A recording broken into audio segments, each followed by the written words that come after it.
So we can call the meeting to order? Yes. Okay. Let me see if I have. Welcome everyone to the Heninger Park Neighborhood Association meeting tonight, Wednesday, January 20th. We will be starting shortly, and we thank you for being here tonight.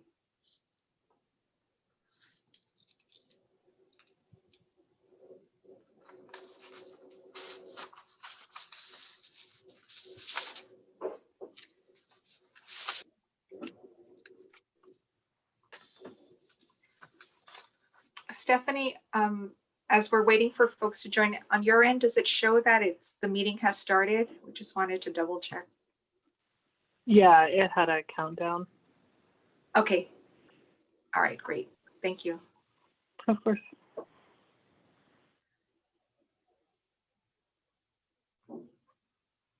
Once again, you have joined the Heninger Park Neighborhood Association meeting tonight. And Janelle, I can go ahead if you want to Yes. introduce yourself. Okay. My name is Janelle Hardy, and I'm president of Heninger Park Neighborhood Association. And let's see. So this evening, our topics are going to be the general plan, an update on environmental justice issues and how to provide feedback, and also an update on the Cypress Fire Station property in Pacific Park neighborhood. And then if we have any other discussions, we can open it up for that. So I'll go ahead. Great. And begin with Margarita. What should we begin with? Let's have Carla introduce herself. Oh, yes. Okay, thank you.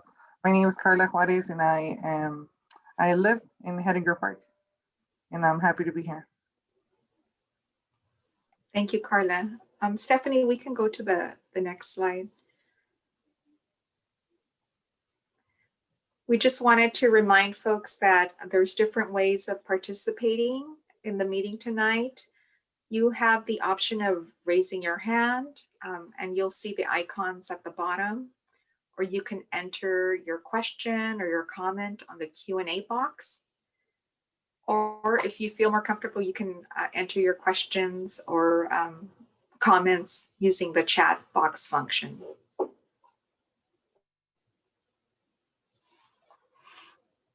Si hay personas que hablan español, tienen la opción de participar en la junta en diferentes maneras. Pueden levantar la mano, la manita que está abajo. También hay una caja donde puede poner su información, preguntas o comentarios que tiene, o simplemente puede usar la cajita del chat para escribir sus comentarios. Next, Stephanie.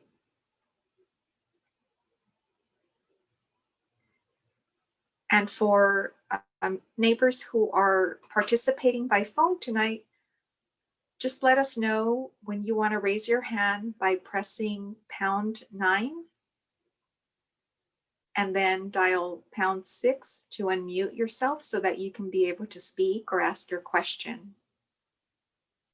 Un recordatorio, si está marcando o si está participando por teléfono solamente esta noche, puede oprimir la estrella 9 para levantar su mano y después marque la estrella 6 para desactivar el silencio y poder hablar y hacer su pregunta durante la reunión.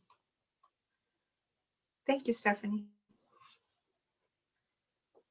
And tonight we don't have another interpreter on the other channel, so it's me. So los que ocupan traducción, en vez de escoger la selección de traducción, vamos a hacerlo aquí durante la junta.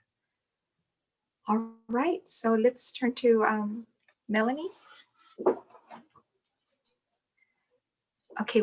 Melanie, I think you have to unmute yourself. Sorry. See Sorry. you. Nice to see everyone. Hi, Carla. Hi, Janelle. Hi. It's a crazy night to have a meeting, with the big inauguration and everything. I know. I caught just a little bit of it. The part that I caught was the speech about unity. And Okay. Oh, yes. I just think that tonight's meeting is a great opportunity for us to talk about a subject that's exciting for the community. It's makes folks anxious a little bit, but it's that whole notion of us all working together, right? Yes. We all have the same interest of doing what's best for the community and being authentic, being open. So that's the tone for tonight, hopefully. Yes. Yes. A point of clarification, do we know if there is another caller on that is Spanish speaking? Just to clarify, if in my presentation, if I should assume that we'll be waiting for bilingual.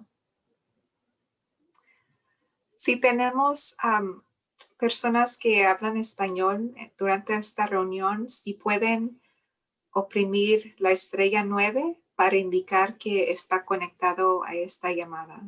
So what I'm saying is, if we have any Spanish callers, I've asked them to press #9 so that we can be aware, if they have joined the call. And I'll continue to repeat that throughout, Melanie, if that's okay.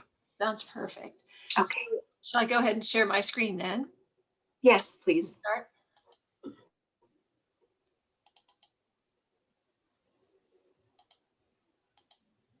All right, so everyone can see the screen?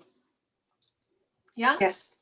Okay, so my understanding of tonight's purpose is to touch bases on environmental justice. And as Carla and Janelle know, we're at the beginning stages, but we wanted to use Heninger Park as a sample of trying to do what we call a community scorecard. And I'll get into that in just a second. So, we've all heard it for the last few years. Our general plan gives us a great opportunity to refocus and guide our future for quality of life. And the bullet points below are the various elements and the different topics related to it.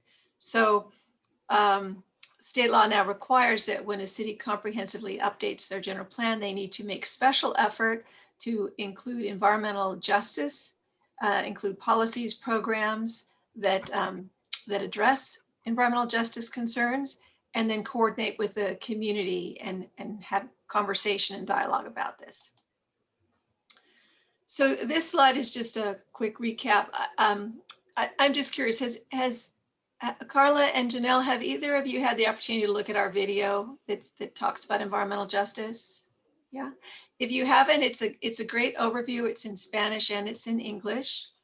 And then also on our website, in the general plan document, there's policies and actions that help improve environmental justice concerns. And this document on the website collects them together. So that's also kind of a nice resource. And then this map on the right, I'm sure you've seen that as well. These nice bright pink areas are where in Santa Ana, those census tracts have scored in high in certain different characteristics and are considered environmental justice communities. So just a quick overview. So these are the different characteristics that model, it's called CalEnviroScreen, that it measures. And so it measures one, pollution burden. So it looks at exposure to different things like ozone, diesel, toxic releases. And it also looks at environmental effects from solid waste, cleanup sites, underground water issues. So it pulls in information on all those subjects. And then it also looks at population characteristics. It looks at what the stats are for some of the sensitive populations for characteristics like asthma, cardiovascular disease. And then last but not least, it looks at socioeconomic factors like educational attainment, housing burden, et cetera. So, so if you will, these are the things that are measured, and then they're put into a model. And then without getting into too much detail, each census tract scores a different rate. The areas that are darker have the higher rating and have the highest burden, if you will. So we're going to zoom in. So the intention tonight is to zoom in on Heninger Park a little bit. So, so this is what the results are from that mapping. And as you can see, just to kind of touch bases again on it, there's 2 census tracts that have Heninger Park in it. Has multiple neighborhoods, but Heninger Park is in this one. And it gives you the score for pollution. It gives you the score for population, and then it gives you the overall score, a composite score, they call it. And then this right here cross-references with the legend below. So for instance, the pollution factors, it just reminds you that, oh, that relates to air quality. CS, oh, that relates to toxic cleanup sites. So it just kind of gives you a little cheat sheet of what's being scored. So again, there's 2 census tracts that, so your composite score is 80 and 77. So that's considered in the challenged criteria. So as we looked at the Santa Ana citywide and all the environmental justice communities here in pink, the 10 characteristics that came up as scoring the most, so being of most issue, were these 10 characteristics here. So, and that's, you know, diesel emissions, air quality, solid waste, education. You can kind of read it for yourself. And so those are the areas that we wanted to drill down a little bit more. Now, what you're looking at, don't take it as super rough, but this is what we wanted to get your thoughts on. So what we're trying to do, and you would be the sample neighborhood, as you can see, your name is right here, Heninger Park. First, we wanted to do some, what they call, you know, nice and graphic rich information on those characteristics that were just listed on the prior slide, and provide that information. So in essence, it answers, why are we an environmental justice neighborhood, right? What are the real characteristics that lead us to that characterization? So again, this is super rough, but one of them is the median income. So lower a median income is going to score a little higher on the population characteristics. And then linguistically challenged. This is, so for instance, this has too much data in it, but what we want to be able to do is in a graphic, simple fashion, communicate in Heninger Park and other neighborhoods, what is their score on linguistic isolation up here? So, and I had a chance to just barely glance at some of your questions, Janelle, that you emailed, but that's part of what we're going to all journey together on is, you know, intuitively one might think, well, why would linguistic isolation hold the neighborhood back, or those residents in their back? And so, you know, instinctively we know that if you're linguistically isolated, you might not be able to be as readily accessible to some opportunities. Maybe it's jobs, maybe it's education. So there's a variety of things that tie into you know, promoting bilingual or English speaking to better take opportunities from the community and to grow and to improve. And then Melanie, I wanted to acknowledge what we have a Manny Escamilla. Oh, hey, Manny. So hi, Manny. Thank you for joining us, Manny. Hello, Manny. Yay. All right. So I'll try and talk a little bit slower, but so far we're good with staying with English then. Yeah, let me just make one more announcement. Para personas que están participando por teléfono y necesitan traducción o tienen una pregunta, por favor indiquen que están presentes. Oprime la estrella número 9 para indicar que está participando en la reunión y que ocupa traducción. Gracias. Okay. Thank you. So again, the scorecard is intended to try and provide some information on these, primarily these 10 characteristics that were seen as the top challenges in the environmental justice communities. So again, going back to one of those characteristics is income, one of it's linguistic isolation. So again, without looking at this too deeply, the idea is that you and your neighbors could have a little cheat sheet that would say, oh, here's all the information about our neighborhood as a whole. And this data, Margarita, you can assist, kind of jump in if Yeah. I don't have it quite right. But we pulled this information. It's underlying that census tract data, but the tool that we used here actually is taking the boundaries of the actual neighborhood association boundary. Yeah. Yeah, so I just wanted to add, thank you, Melanie. I think what we've been hearing from Heninger Park and other neighborhoods is like, okay, so what should we be concerned about, because we're considered in this environmental justice, category? What does that mean? And so I think the intent, as Melanie mentioned, is to kind of drill down. So, some of the data, it's we're still adjusting all of it, because we understand that, our Santa Ana community, if we're going to present anything, it needs to be in a form that is easily understandable, right? So the language spoken at home, that's where you have all that description, and my eyes can't read it all, but No. the point is, we know that there's a segment in Heninger Park that speak English, that speak Spanish and other languages. And since that is one of the factors, we need to break it down more. Our community will not be able to see that and walk away and say, oh, wow, this is what I get from the characteristics of my neighborhood. So instead, the intent is just to get your thoughts to see how we can refine this tool so that, we have something to work from. And we're working with you along the way so that this is something that other neighborhoods can also have, in terms of what their community scorecard. Okay, I have a question, Melanie and Margarita. Once this information is, compiled in the format that you're going to present it, are we supposed to come up with answers or solutions for these environmental justice issues?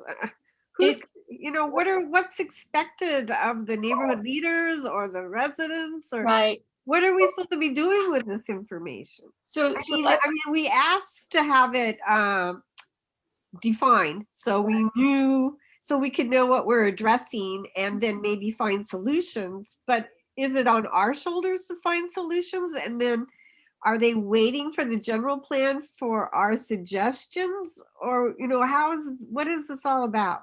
So let me take a try at that. So the draft general plan actually has quite a number of policies and actions. I'm going to go back just a little bit right here.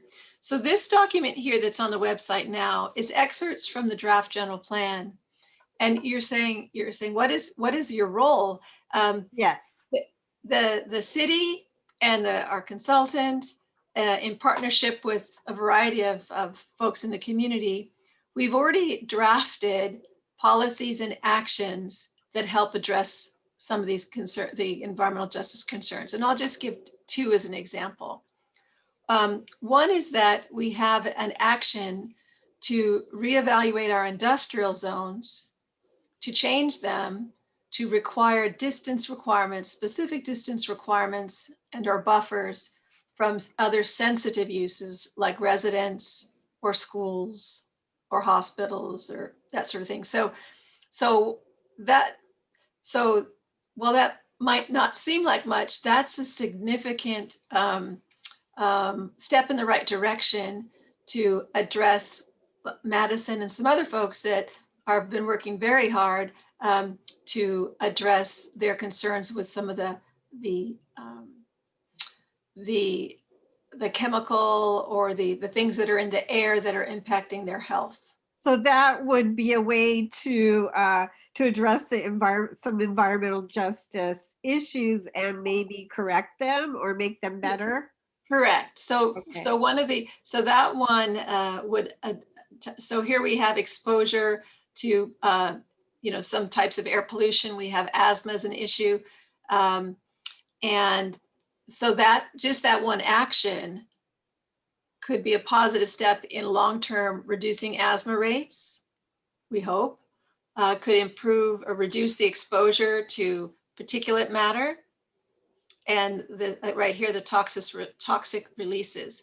So I could send you, or we can walk through as a follow-up, going through some of those actions that are already in our general plan, and then help to better understand the link. So in essence, we're trying to find actions to solve these issues that are on the screen right now. So we're trying to find actions And that aren't already yeah. in the plan right now. Right. And I think so step one might be is to just help you see what's in the plan, so you can appreciate what's in the plan and say, oh, well, that's really good. Or, oh, maybe we can adjust that one a little bit. And we've worked together, Janelle, even on the South Main, refining some of the actions to preserve historic character and adjusting some of the language. So the opportunity here is to hopefully become aware of the good work that's been done, the policies and the actions, but then look for ways to build on it and improve it as we dialogue with you and your neighbors. And I think part of what again, the direction was to go back and make sure we've had, there goes the lights. We've had. I'll get the lights. Okay. That we've had a robust conversation at a finer grain with the neighborhood. So that's what the request and we're trying to do. One of the Well, then the scorecard is so that we can look at the scorecard and identify the environmental justice issues and then try to find solutions for them. That's a way to develop an action, or to see if it matches up with an action that's already in the general plan. Well, we could actually help. What I'm hearing the need for is for us to help walk you through that, because you shouldn't be having homework to do, if you will. Yeah, that's what I'm like. Yeah, okay, right. Wait a minute. Right. So the opportunity is for us to do a better job of sharing what's in the plan now, and then helping to make clear what this means, what these issues are. Okay, so now, for instance, our scorecard is showing that possibly there might be some environmental justice issues related to isolation due to language, Right. Linguistic. But we have Santa Ana High School right in our neighborhood. Now, is there an action to outreach for the I forgot what it's called, the program to bring English as a second language? Yeah, is that? Yeah. So I think some of this is going to just be refreshing. Margarita just returned. Margarita, we were just chatting about, Janelle was mentioning that English as linguistic isolation is one of the areas that needs some extra identified. Yeah. So there are a variety of English as a second language programs in Santa Ana. So is that an action that's already in the general plan? Do you know, Melanie? There's something in there related to that, yeah. But I'd have to go back and look and see, maybe it needs to be strengthened. And then too. And is that the only approach, or is there other ways to resolve that? Well, environmental justice issue related to that? Well, and let's put in perspective, if the word environmental justice wasn't around, this? Oh, sorry. So if the word environmental justice didn't exist, okay, linguistic isolation would still be an area of opportunity to improve, right? Okay. Yes. So people could have better access maybe to jobs or just. Yes. so I think it's going back and looking at what does the city have for programs? And that's what, Okay. as we go to the other neighborhoods, you just even this one subject, as we have this conversation, it shows that we could do, there's an opportunity here for us to say, here's what the city has, here's what your neighborhood, your neighbors could tap into if you want to make a concerted effort to work on that.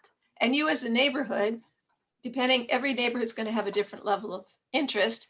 They might pick one of these characteristics and say, you know what, we really want to dig deep into that topic. We want to really dig deep into hazardous waste locations that are on the fringes of our neighborhood. And we really wanted that to be our priority. Or it might be linguistic isolation.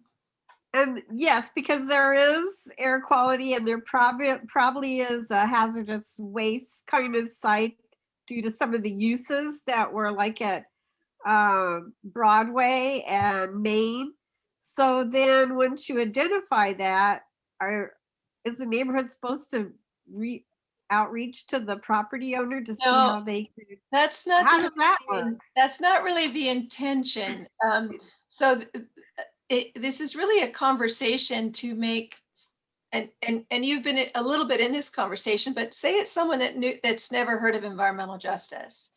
The intention, and that's why you guys are, you ladies and Manny are great for input. And again, this, if I go back to the scorecard, this is super rough.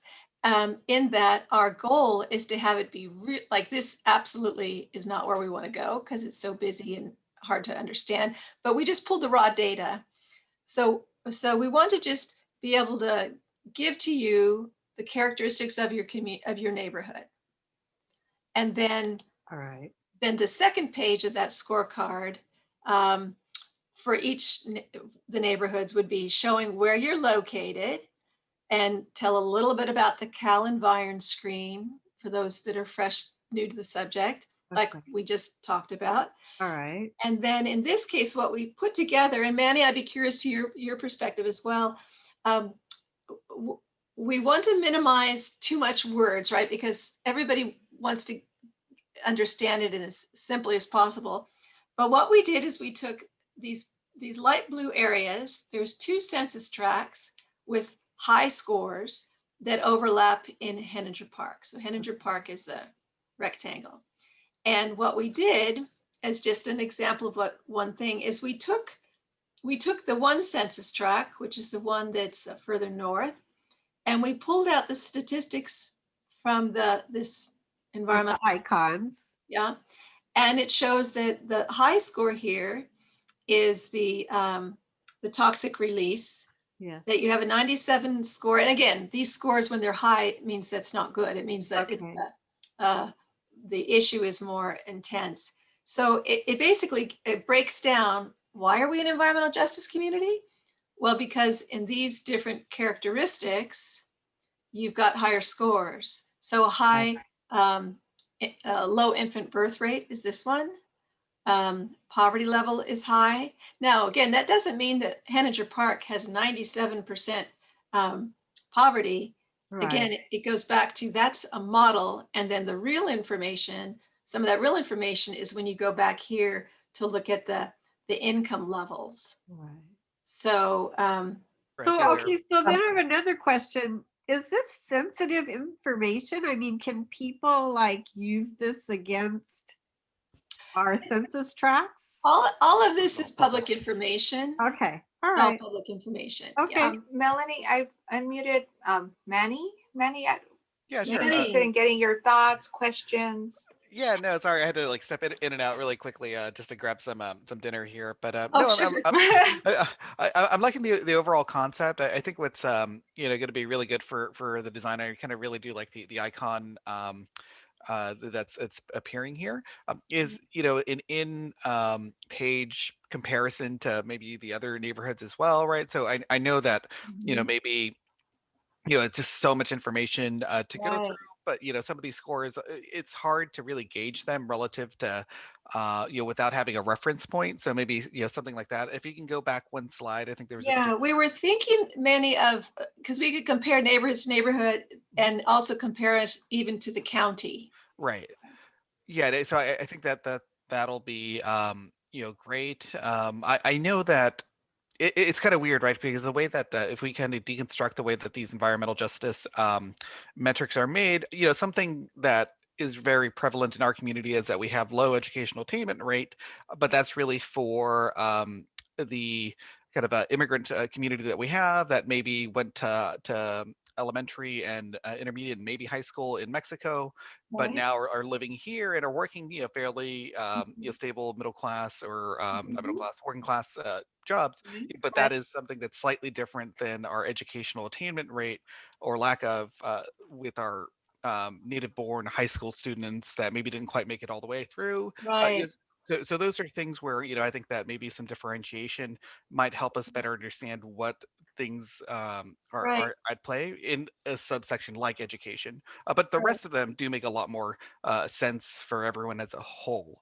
But there are things like that where I think that might be worthwhile to dive into the data a little bit more. Mhm. And I do though like the way that this is going, and I'm pretty free. So if you have any kind of drafts that you're considering, I'd love to just kind of mark them up. Oh, That's that'd be great. yeah. Yeah, that'd be great. And like I said, we're just barely starting because we acknowledge that we're starting for infographics. So it's the infographic, and then as you mentioned as well, it's making sure we have the right data we're comparing, because that would be interesting to look at the educational attainment and then the employment and be able to, being an environmental justice community makes people think, oh, there's awful things, I need to be fixing something.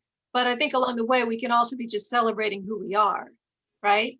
And, who we are might be someone that doesn't have a high school education, but as you said, has a very stable, successful job you know, there might be things they want to improve, but theirs might more be air quality and environmental things.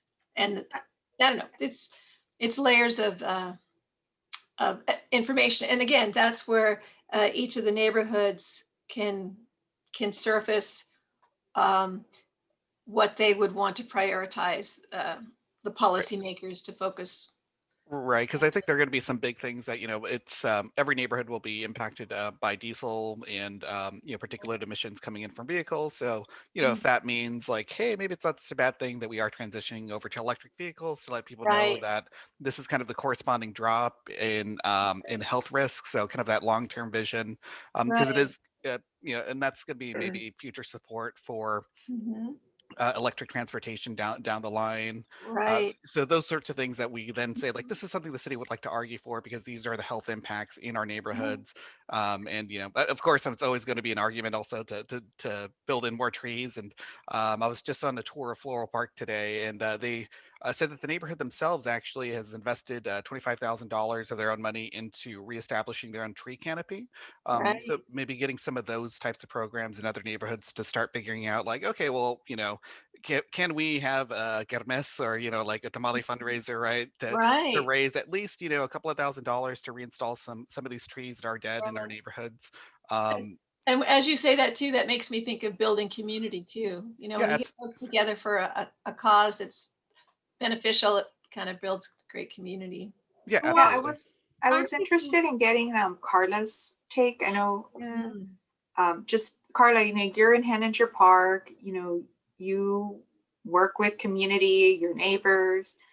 If this is something that as a visual tool we want to show them, I mean, what are your thoughts about this concept, and what do you think would be most important to know based on what you've heard? Thank you. One of my concerns was where we gathered the information. I worked for the census this year, and I know that not everybody answered the census. So I think especially because Heninger Park is, compared to other neighborhoods, compared to Floral Park, definitely different. Like we have a supermarket, 2 schools, liquor stores.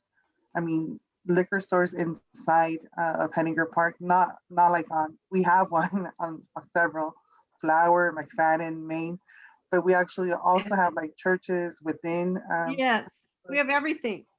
So it's like a very diverse, very different. And I get like the celebrating where we come from and what we have and who we are. But I believe that the concern, I agree with Melanie. I think it's important to understand what is already integrated in the general plan so we can amplify that. But when it comes to air quality, because speaking from my personal experience, the fact that I have asthma, my brother has asthma, my sister has asthma, I don't think it's a coincidence. So air quality is, having asthma would be something very difficult to celebrate. I think it's more of a concern that I want to, um, yeah, I just want to get into like the action part on how do we make this better. And I wish we had like the money that Flora Park has, but our families that live in Heninger Park, not all of them, especially because we have lots of apartments. Um, Families that live in the park, we have apartments in, I don't think their economic status, um, I don't think we're the same class as Flora Park. Mhm. Thank you, Carla. I just wanted to acknowledge Councilmember Tai Fan, who's just joined us. Councilmember. Hi, Hi. I just wanted to jump in and you know, I like to try to attend these meetings and see what's going on. So please proceed. I didn't mean to interrupt. Oh, no. We just wanted to welcome you. Right. Thanks. Well, Thanks for having Melanie, I have a question. sure, Janelle. Is there a place on this diagram to put what our assets are? You know, does that fit somewhere? Because we actually have 3 schools. We have 2 elementary schools. We have Heninger and Franklin, and we have Santa Ana High School. So that could, you know, if you could put that some information somewhere, you could see where there are opportunities to maybe help improve with the environmental justice in some areas. Yeah. And we have Northgate Market, and then we have Van Ness Market, and we have N&J Market. So we have 1 grocery store and 2 markets that have groceries, if you're not counting the 7-Eleven. Well, that's not even in our neighborhood, but yeah. So those kinds of things. So I hear the suggestion of not just focusing on the doom and gloom of environmental justice concerns, but also celebrate the context, celebrate what you have. Yeah. And that's part of the painting the picture of the neighborhood.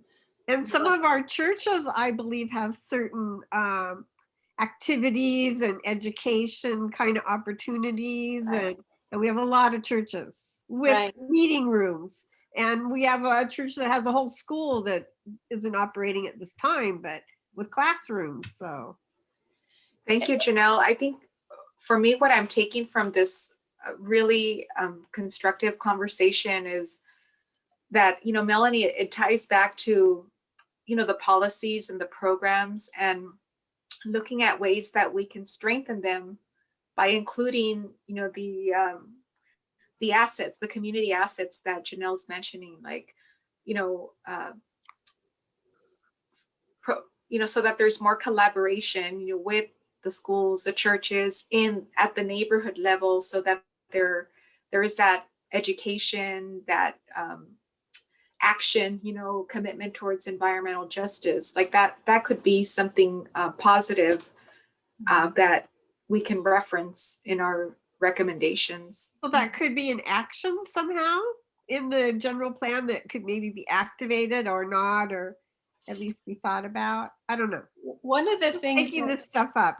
Yeah, one of the things that we've talked about, and actually there was a little grant for, it only was for 10,000, but we would put our hand out there, is to actually help with gathering this information for the neighborhoods, because it does take time and it's helpful to have some expertise.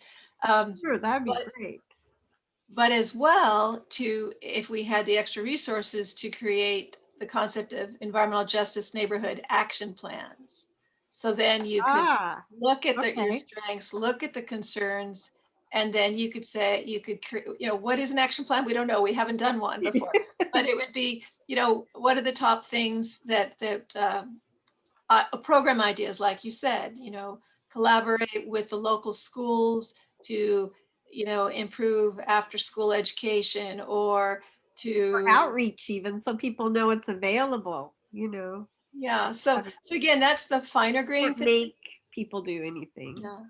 In a general plan level, because it's a little bit higher level, it would be establishing the concept of an Okay. implementation action might be pursue funding to create action plans for the environmental justice Oh, neighborhoods, and then we take it the next level.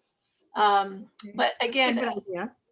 Carla, you mentioned that that appreciation for going back to see what's in our draft general plan now and making sure it's understood.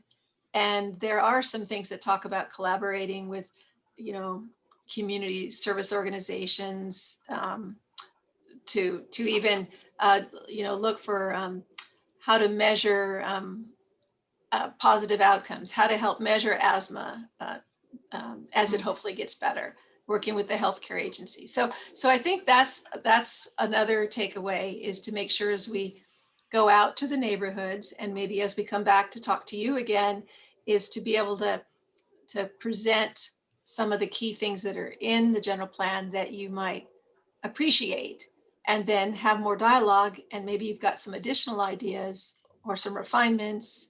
And that's what it's all about, refining it and then bringing it to council with those extra refinements and other good ideas. So we have a question from Manny. Go ahead, Manny. Yeah, sorry, and I'm just this is kind of from looking at the way that the map is laid out right now.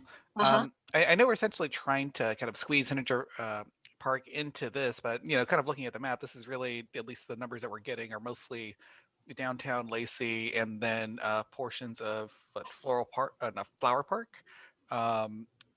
So I'm wondering if just from the way that the data itself is organized, whether or not it makes more sense to go census tract by census tract per sheet, and then to include, you know, which neighborhoods are impacted, you know, kind of, you know, on that sheet, saying like this is you know, impacting, you know, these neighborhoods.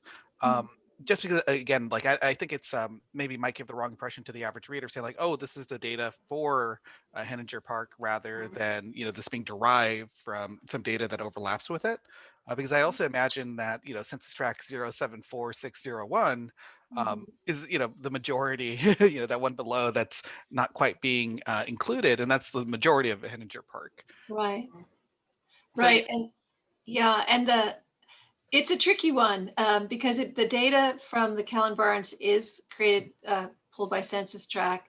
And as you say, and the reason we chose these two that are in blue is that they had the higher scores.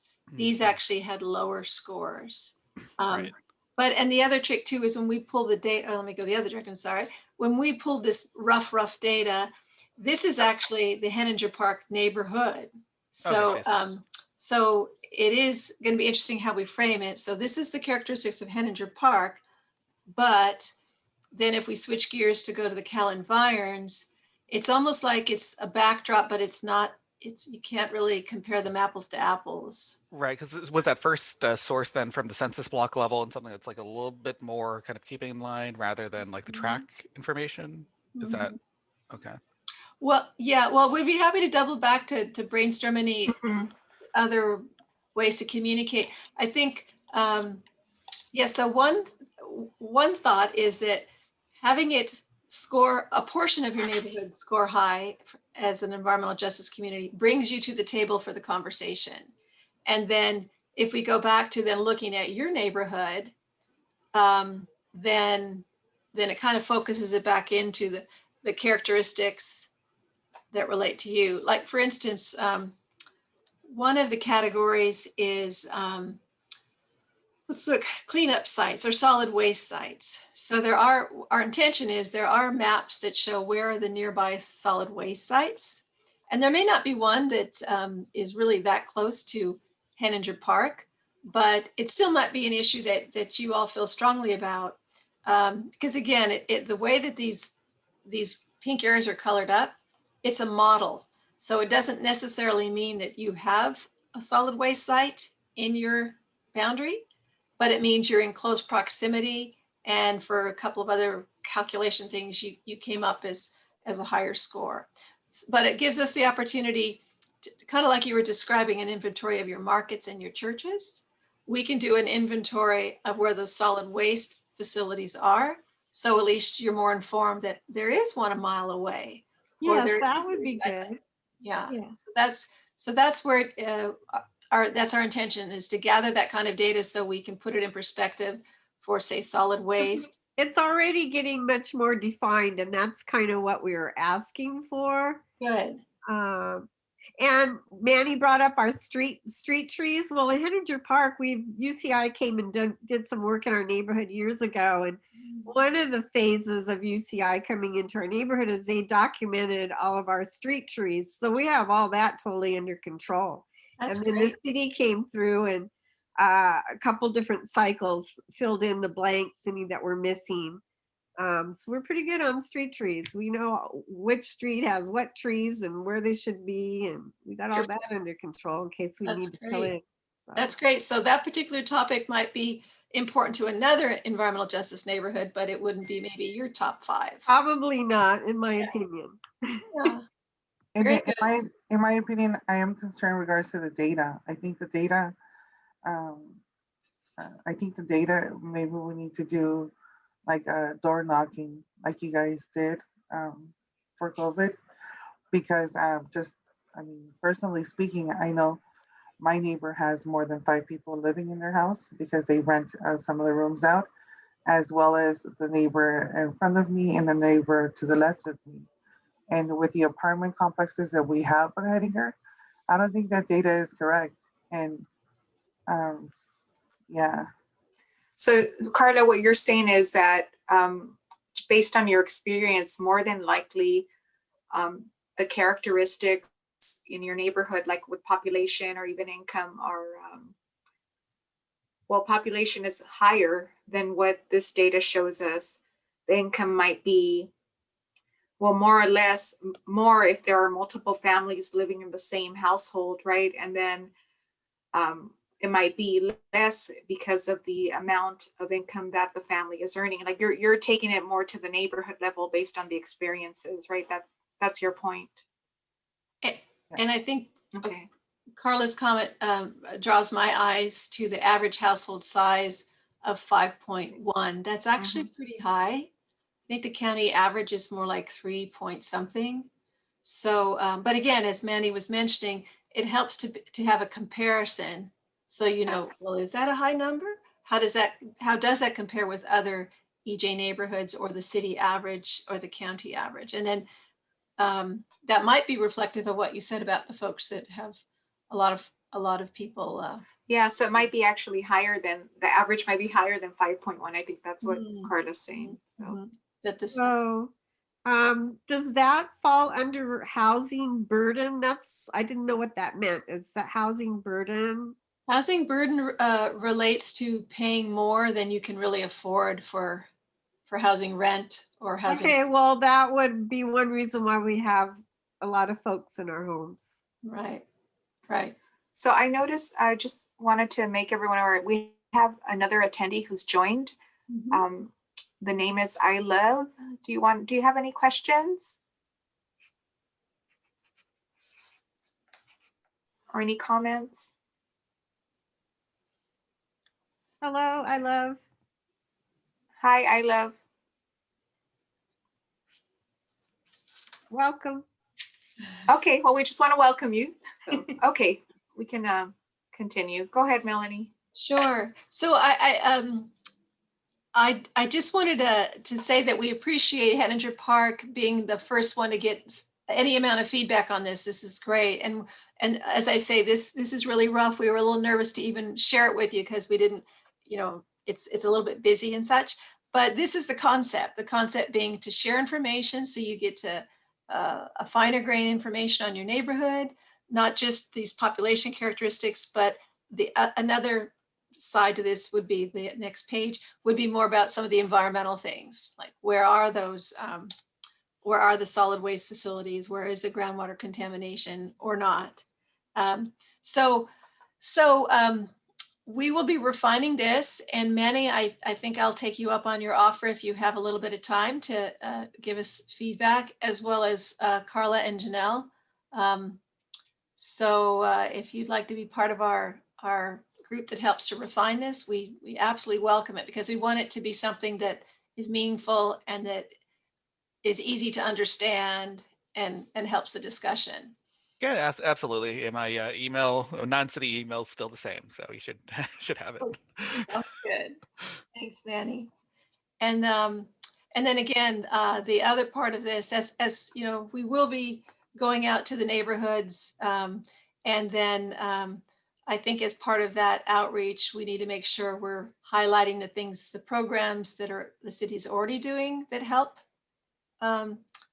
positive outcomes in these topics, and then have everyone aware of them, and then we can add to it, adjust, and then again, the goal being to adjust those policies and actions, and then bring them before council for them to affirm that that's the direction we should be going.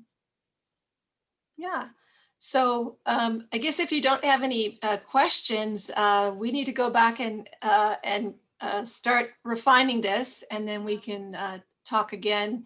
And it doesn't necessarily need to be in a neighborhood meeting setting. We can just, reach out if you're open to that, to a couple of you and maybe some other folks, and kind of help be a peer review to make this a good tool. Is that something Janelle and Carla, like in between? Yeah, like Melanie You're open said, to doesn't that? have to, Yeah. Yes, to that'll include work. you as we continue to refine this, because we really want to make sure that it's something that the neighborhoods can understand and try to correlate, like the environmental justice importance and what their neighborhood is like, and all of that information that we all shared today. Yes, Yeah, that'll of work. course. That's I great. think definitely it's meant to be not like for one single person to complete, but as a unified unit. And most importantly, I think I am a strong believer that the answers come from the community. When the answers come from the community, it is better received and respected and taken in and defended. And if I could even push it a little further, my dream would be if Santa Ana would take a stance against displacement. So any changes, any development, any action would be with a stance against displacement, meaning that the people that have lived their life here would not be affected, even when the effects of the improvements are great. They will not be put in risk of losing their homes. And I know that's a big ask, but that is something that it's dear to my heart. I Thank you. appreciate that, Carla. We have a small group that met a few months, probably 3-4 months back, and we called it the Displacement Roundtable. And there were some folks from Orange County Environmental Justice that actually asked for the meeting. And we worked together, and we did look at some different measures, the best practices out there that help to offset displacement. So I think we should make sure that you're invited when that group meets again, and we can, point out the actions that we feel support, keeping businesses and residents in place, and first, for affordable housing, for instance, giving first priority to Santa Ana residents, to move into a new affordable development. There's things like that our housing manager has been working to achieve. So some good things out there, but we got to keep at it. Thank you. So I just wanted to turn it back to attendee by the name of I Love. You're unmuted, so if you wanted to ask any questions or comments.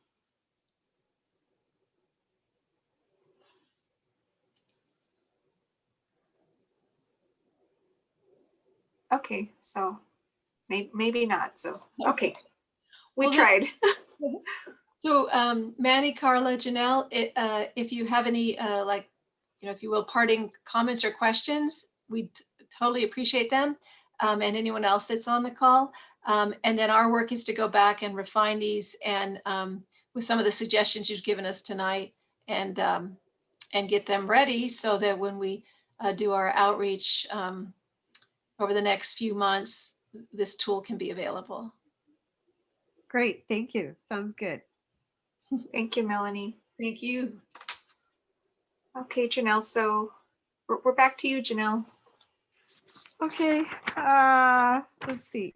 Well, we already talked about the Cypress Fire Station, right?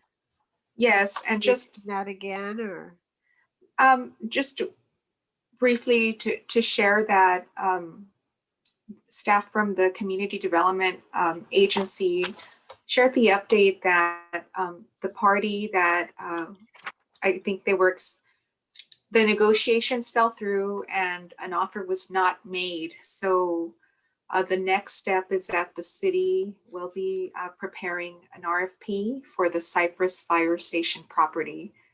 We don't know what the timeline is, but once we find out, as we're getting closer to it, Heninger Park and some of the other neighborhoods that have expressed a high interest, like on what's going to happen with that property, that will be shared with you. And I know, Carla, I'll give you the information on who to follow up with just to get the background on the Surplus Land Act and how that process happened. and I'd appreciate it if you could also copy it to me too, Margarita. Of course, yes. That kind of information. Okay, great. So Yes, all right, that so, property is that property is important for Heninger Park. You have Okay. always, communicated with the city. Yeah, it's a very special project. Yes. Special. So Melanie, we don't need to discuss it right now, but the Pomeroy House, did you get my email about that and where that is and the process? Can we maybe talk about that offline later? Certainly. And I probably would Time. connect you with our historic staff. But yes, You know be what? happy to connect with that. You know what, Right. Janelle? Yes. I did get an update on that from Pedro, Okay. and he just Okay. said there's no updates on that property, that it's still not eligible for the nomination for Historic Preservation Award because of the outstanding code violations and building permits that had not been, finalized. So he would be the point person, I think, for any future updates. But anyway, that was the latest. Yes. All right. I just hadn't heard anything, and I just Yes, and it wanted was to know probably if in it was my still Pedro I should be talking to, or all right. That's perfect. yeah, that was it. All Thanks, right. Margarita. So I guess we can talk about our next meeting, and if maybe Carla has some ideas about topics we might want to explore or talk about, or guest speakers we want. Yes, to anybody invite else, them. right? Or anybody else that, also like anybody else that wants to share in or chime in. But I did want to put it on the reminder for the integration of the schools, that we couldn't have somebody here today, Yes. to please put it for the next meeting. Yes, that's the school, Santa Ana Unified, their optimization plan, right, where they're combining Franklin and Lathrop. And they were very interested in presenting. Did you get my note about that, Margarita, that I fully support that early childhood education, and it's very exciting that they want to isolate Franklin Elementary for early childhood education. I sent you an email about that. Yes, I need to send that to the district so that they know kind of where the position of the neighborhood. Yes. Thank you, Janelle. Thanks for that reminder. And go ahead, also, Carla. Thank you, Janelle. If we have a new representative now, because I believe that Peñalosa is no longer our city council. It is now Phil Becerra, unless I am incorrect. So yes, So it's been a little bit tricky just to understand how there are new council ward boundaries, right? And then, for example, one of the council members that is on the call, Councilmember Fan, she was one of 3 that ran under the new ward-based elections, right? And so that just happened in November. And so we have 3 new council members that were elected. But just know that all the council members represent you. They're all, whether they were elected at large or if they were elected by their ward boundary. I mean, they represent the city. But until the next round of elections, when right now we're in a transition period. So next year in November, you're going to have the remaining 3 council wards up for election. They're also going to do the ward-based system. So at that point, everything will be consistent. So right now there is some overlap in the representation. So Mayor Pro Tem, Peñalosa is still represents the old council ward 2 that includes Heninger Park, but you also have the new council ward boundary 4 that's represented by Phil Becerra, but he represents the old council ward. So there's like a lot of confusion because the numbers of the council wards also changed. So it wasn't just the boundaries, it was the numbers. And we're in a period where you have council members that were elected at large in 2018, and then you've got other council members who were elected by ward in 2020. So this transition period just means that there's an overlap in representation, which is okay, and that you can still approach multiple or all of the council members for any issues. Ty, did you want, council member, did you want to add anything to that?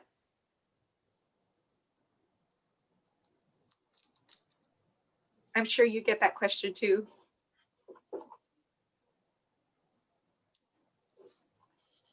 Let's see. Okay, maybe she's can't join us, but anyway, we're getting that question a lot. Where Manny, Yeah, I see you unmuted yourself. Yeah, I do the same thing because it's like old Ward 1, old Ward 2 versus the new Ward 1, old Ward 2 versus new Ward 2. So the way I look at it is bother the person that was your previous person, and then who you think is on your new boundaries that might be that you might be voting for this next election. So it gives you an excuse to bother 2 people rather than 1. So I would just say expand your options. And of course, Mayor Sarmiento is getting everyone's emails still. So there's also that route. So you have 3, Carla. Yeah, I know it sounds confusing, but this will be much more clear after next year in November. Thank you for the clarification. And if I could add one last thing, is so Melanie can come back and we can start understanding and appreciating the items in regards to the environmental justice that's already in the general plan. Happy to do that. Okay. So Janelle, the next meeting is in March, right? March 17th. Oh, St. Patrick's Day. St. Patrick's Day. All right, we have to wear our green. Should I change that? I mean, we've already got we have these conflicts all the time. Yeah. Oh, that's a tough one. Well, I mean, we're flexible. I mean, if you want to move it up or if you want to move it. Are you going to be busy on St. Patrick's Day, Carla? Are you going to be drinking green beer, I'd say if we could adjust it, it'd be lovely. Okay, we'll adjust it. An anniversary of mine, so. Oh, okay. All right. So any ideas? I could adjust if need be, so not to worry. No, there's no, So Carla, what do you think? March 10th, which is March 10th? Prior? Okay, that'll work for me. All right, we'll change it to March 10th then. Okay. Can you make a note of that, Margarita, please? Of course, I have it. I have it written, so. I'm sure you do, but just you know, I just thought I'd. Yes. All right. Well, I think right, that's so, Carla, yeah. do you have any other topics that you want to cover in March? I mean, we've been having all these meetings in between, like practically monthly anyway, but let me know. If you think of something, let me know. Okay? All right. Okay. I think Okay, so we'll call it a wrap. Thank you, All right. everybody, for Thank you, everybody. connecting. Thank you, Councilmember Fan, Manny, and thank you, I Love, for joining us. Yeah. Maybe we'll get to hear you next time. And everyone have a safe and good night. Stephanie, thank you so much. Melanie, thank you. Sure. And everyone be safe and well. And until Okay. next time, thank Okay, you. thank you. Good Bye. night. Thank you all. Bye. Everyone. Bye. Very nice.